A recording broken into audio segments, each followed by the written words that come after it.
Welcome back. In this video, we're going to read and discuss some AITAs. We've got Reddit pulled up. Let's jump right into it. AITA for not helping my wife around the house. If this were TikTok, yes, doesn't matter the situation. Just kidding. AITA for not helping my wife around the house. I, male 36, and my wife, female 38, have been married for 8 years and we have 2 kids, male 7 and female 5. She is a stay-at-home mom in charge of all the housework and child rearing while I work and cover us financially. Before you start attacking me, hear me out. We ran into a bit of bad luck with debt the first few years ago, and as a result, on average, I work 50 to 60 hours a week to help us get out of it. I'm a carpenter, so the days are long, and sometimes I drive quite a bit to get to work sites. By the time I get home, I'm exhausted and pretty much eat and collapse into bed. On Saturdays, I take my son and daughter out to soccer games and back and forth to lunch while my wife goes to book club, lunch with friends, and then usually does some sort of hike or yoga class. She's back by mid-afternoon, by which point she takes back over the kids. I make dinner, maybe do a bit of laundry and clean the floors. On Sundays, it is reversed.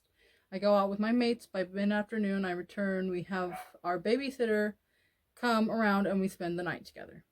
Recently, my wife has come to me saying that I need to start doing more around the house. That I need to do more cleaning, organizing, looking after the kids, grocery shopping, cooking. I know that she does a lot. I'm in no way saying she doesn't deserve a break, but I am working really hard too, especially at the moment. I feel like I do the best I can with how much work I'm doing. I know there's a lot of social media. I know there's a lot in the social media right now about men not doing enough at home, but I never thought I was one of those guys. I explained this to her, and she has said that I was being ridiculous. That I spend all day having fun at work with my workmates while she deals with the children and all of the house chores. Then I get home and just eat and go to bed. This isn't the plan for forever, but I thought it was going alright for now. AITA.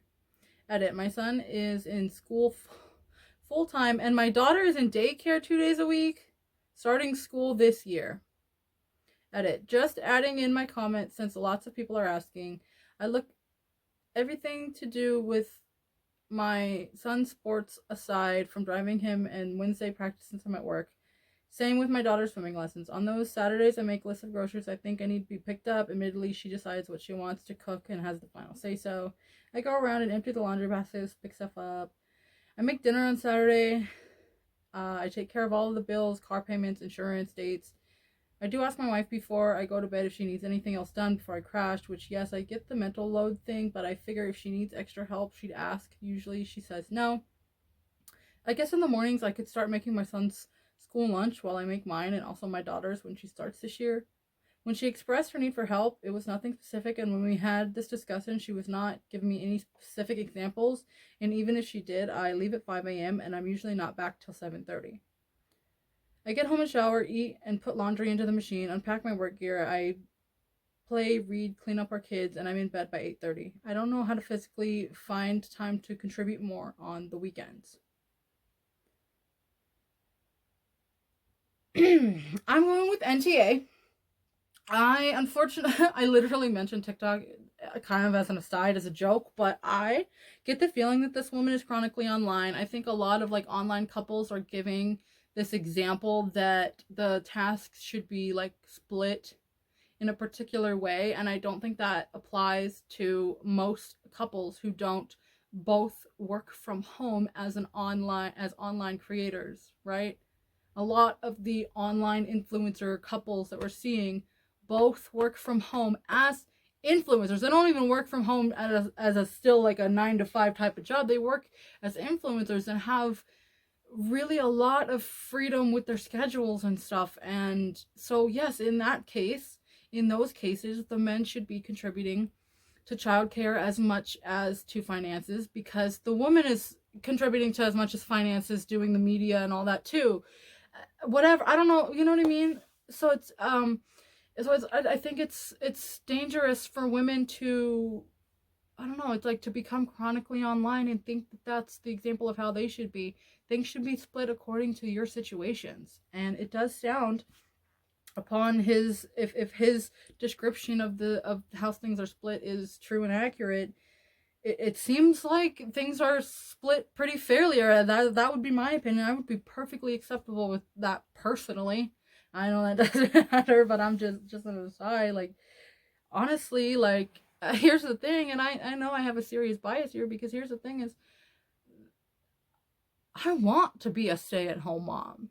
I don't know, like, I personally don't do well working and like having like, and I just view it as like either way, because I don't know. And here's the thing, I don't have like this passion for a career that I'm pushing for.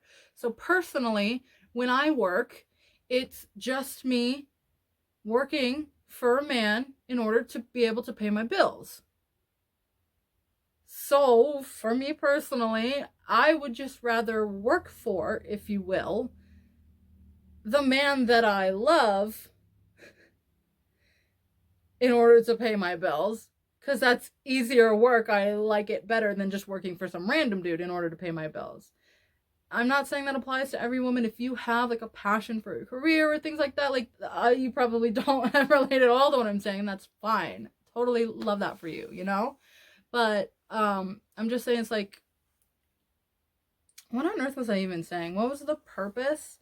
I'm just saying, like, for her to be complaining about this, and it does frustrate me a little bit personally when I'm online watching things.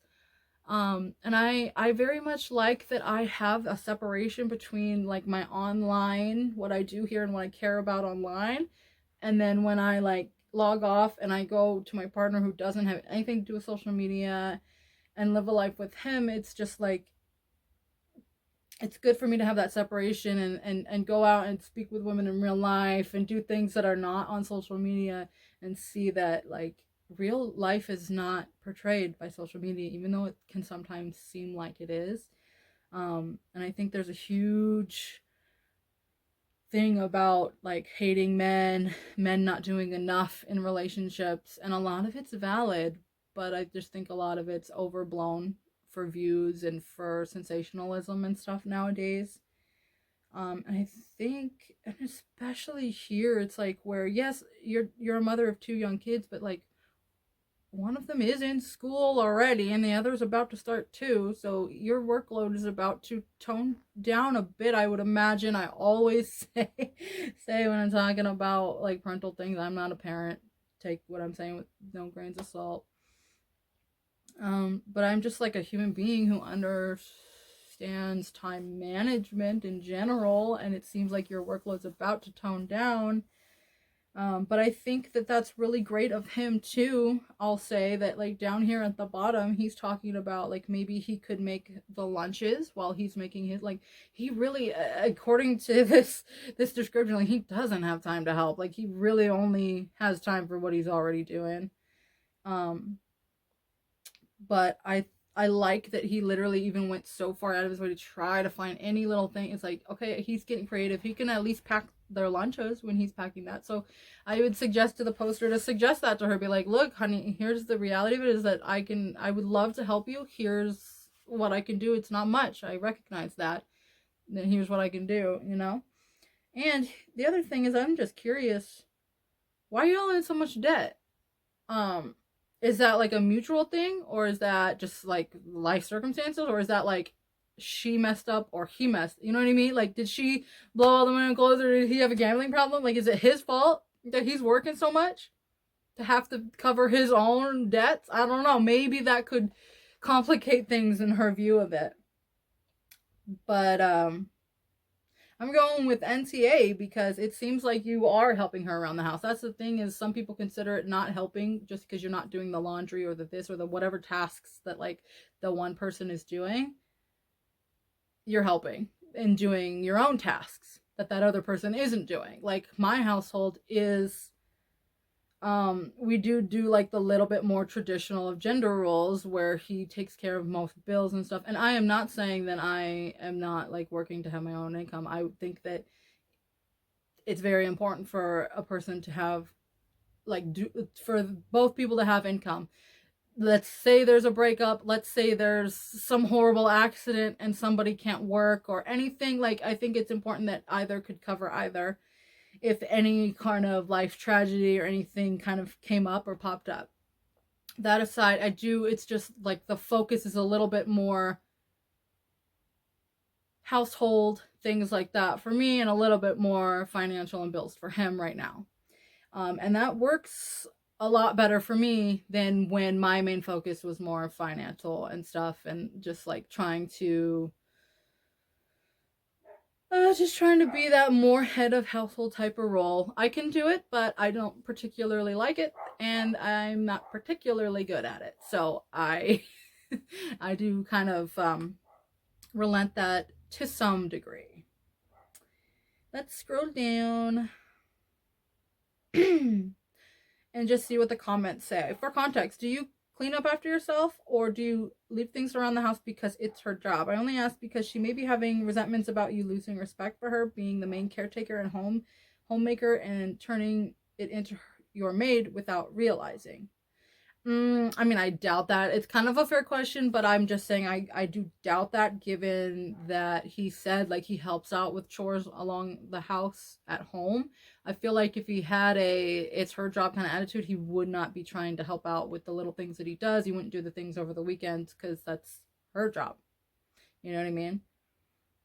And the OP says, I mean, I put the dishes away and stuff, and when I'm done, I wipe the table. If I like, he's basically just giving examples of things that he does. So he's saying like, I try to keep up after myself. Your NTA, I might have said, what the heck am I trying to read here? It occurs to me that your kids are school age, and unless she is homeschooling them, her days aren't as arduous as she's making them out to be. That's also that it's like you got one kid in school already, and the other one's about to start too. So you're about to free up, dude. Right? I was a stay-at-home dad when my kids were growing up, and I remained in the role when they started school because it made the most sense for my family given my wife's career as a surgeon and her long work hours.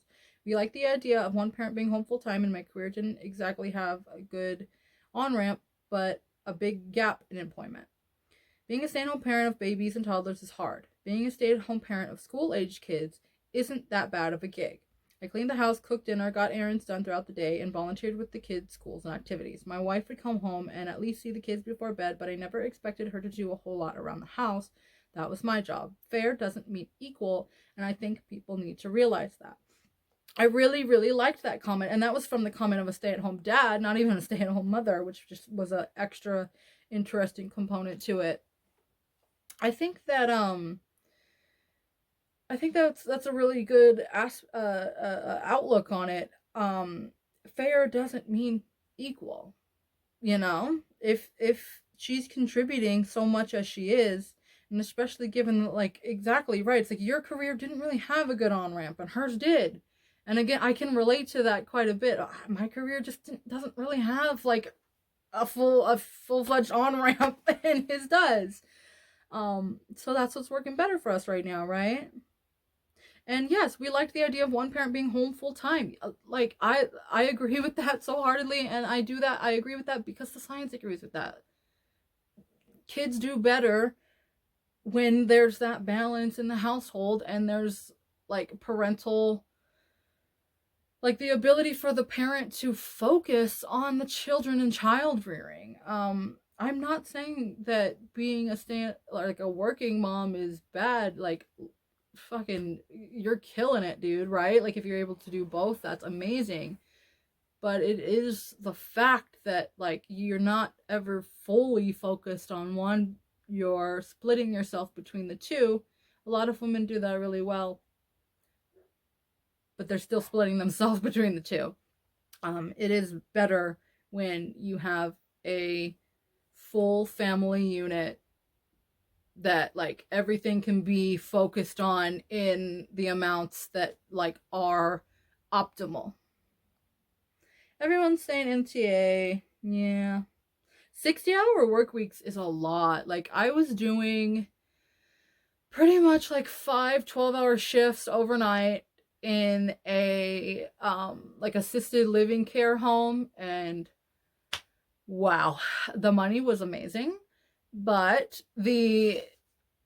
I was a nursing assistant. So when I say money was amazing, I mean like for a brokey like me. but that job was hard. That job was tiring. 60 hours a week is no joke, especially because now he's doing construction, which is even harder, much harder labor. I'm assuming, I've never done construction, but I'm assuming that's even much harder labor than doing what I was doing. But my job was pretty hard labor too, and a lot of it was really taxing, and a lot of it was actually like mentally taxing as well as physically taxing, because I would literally be like, for example, you know, a patient who was like, you know, incapable of changing and like moving themselves, so I would like be lifting patients and changing diapers and cleaning bottoms and things like that, and it was strenuous. And then I would also be like working sometimes like with hospice patients or with people who are just like really like down at their worst, like doing really badly medically and things like that, and really struggling through life, and needing to live in like assisted care type, you know, homes. And it's strenuous. And during that time, I'm really lucky that I had my partner at home to, I think he was in school, and he was even in school full time at the time too, which I know like is nothing, you know, he wasn't exactly just sitting around doing nothing, but luckily he was able to like have a little bit more flexibility with his timing and scheduling, that he was able to help me with the home and the dogs and things, so that I could do those 60-hour work days, 60-hour work weeks, and be supporting us financially. And so how many times have I said my goodness, it's interesting. I've kind of gone back and forth between being the one who is the main provider and not, with the same person and with other people. With my ex, we were together for almost a decade, and so there were certain times where, like, for example, when I was in school and he was working, and then we kind of switched where like I went back to school and he was done with school and started working, or whatever, you know, whatever the situation was. And so it's just, we would split the home responsibilities differently depending on who was making the money at the time. I think that's reasonable. It worked well for me, and pretty much all the comments are agreeing that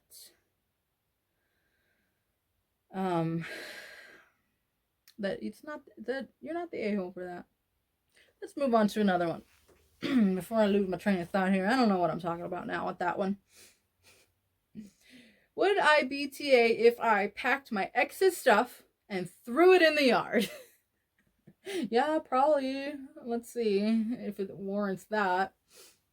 To start, back in November, my ex, 25 male, boyfriend of 8 years, broke up with me over text, and then basically kicked me out of his home that we both, kicked me out of the home that we both own and I still pay for. Come to find out from one of his friends, he had cheated on me with the girl and that was residing in the house 3 days post breakup. I drove over to see, and alas, her car was in my driveway. He tried to convince me to let him keep the house with my name still on the mortgage, to which I obviously told him absolutely not, but he could buy me out of it. He declined, so we agreed to sell the house. In December, he said he'd moved out when the house went on the market. House went on the market, and he didn't move out. He said he would move out before Christmas, then changed it to after Christmas. Now fast forward to February. He has still not packed anything, and we close on the house in a week. He keeps dodging the realtor and not signing needed documents. I've tried everything. Contacted his family, threatened with a lawyer. His family just keeps kissing his butt and lying for him. But anyone asks whether he has a place to go. He does. But even if he didn't at this point, I couldn't care less if he had lived in a box on the street. So the question is, would I be the a-hole if I went over to my house, packed his stuff into the boxes, and then placed in the carport? I'm getting worried he has no intention of moving out, and I can't afford to keep paying for a place I no longer live if he decides to screw up the sale of this house. NTA! NTA, he is messing around. He's screwing around, and it's about to start messing up your finances. Nope. Cut it off immediately before it messes with your finances. That ain't right. He is messing round and round. He was supposed to be out before Christmas. It's literally February, dude. No. Dog, like, would you be the a-hole? And also, you were kind of clickbaity in the title with threw it in the yard. Two, you didn't even say you're going to throw it in there. You're going to pack it up nicely and put it in the carport. That's especially acceptable. I don't think you should throw it in the yard. I think that would be an a-hole move, and I don't think that would even be to your benefit, but clearly you see that and have no intention of literally throwing it in the yard. But 1,000,000%, get his stuff out of there before it messes up your future. This is a complicated question requiring the advice of a lawyer, but I think you'd be better off enlisting help. Well, yeah, but hello. NTA, talk to the realtor, find out what the laws are in your area and if they have any suggestions. Your realtor knows and has dealt with this before, most likely, if they've been in the business any amount of time. My suggestion would be to end up packing up their stuff yourself, film you packing it up, and keep an inventory so they can't try to claim damages.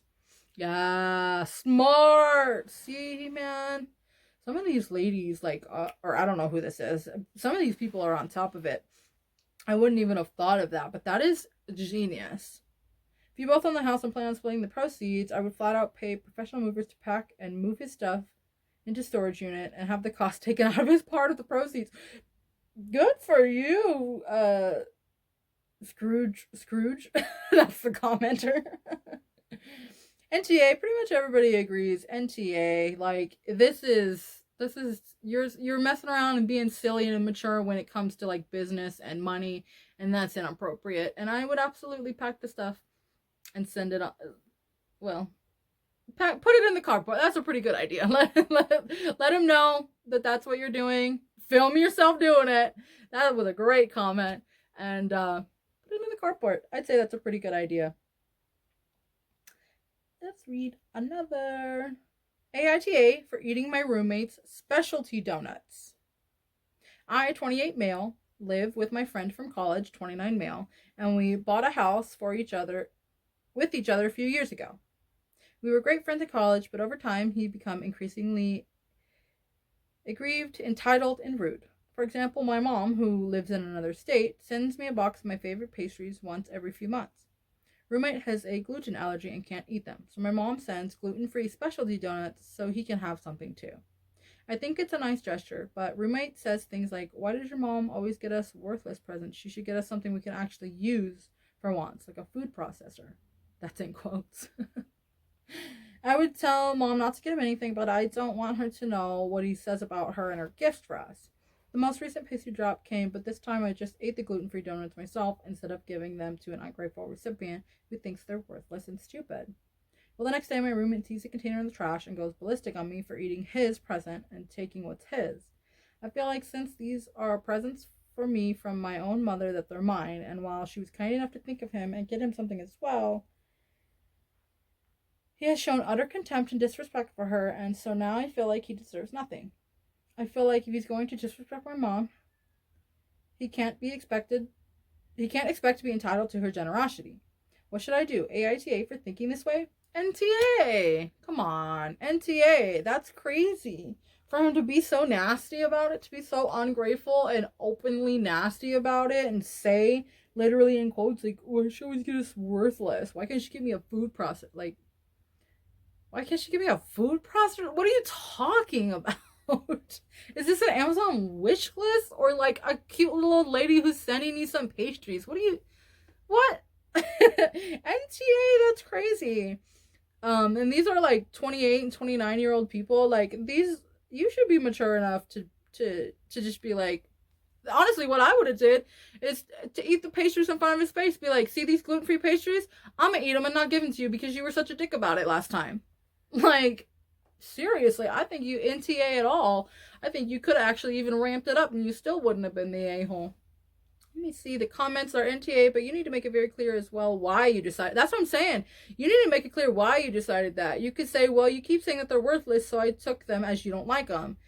I didn't have the heart to tell my mom that, so I decided to start eating them. Now, if you feel differently, then maybe you should show a little gratitude and choose your words a little wiser when you're talking about something that someone else is doing for you. Yeah, that's pretty much what I just said, right? It's like, I would eat it right in front of his face and be like, bro, you said you didn't like this stuff, so I'm gonna eat it. I like it. My mom likes giving it, and I like eating it, so what do you have to do with this equation, you know? Why does your mom always get us worthless presents? Wow, you are NTA. Seriously, that's so rude. Are you a couple? Are you married to this roommate? If you're simply roommates, why on earth would you buy a house together? You might as well be married. Also, yeah, oh, I guess I kind of skimmed over that. You bought a house together. How are you buying a house together in college, bro? You got your life together a lot more than mine, but your friend sucks. Anyways, I think we're going to call this video right here. If you like that, don't forget to hit the little thumbs up down below. Subscribe while you're hanging out down there, and I will see you in the next one. Bye.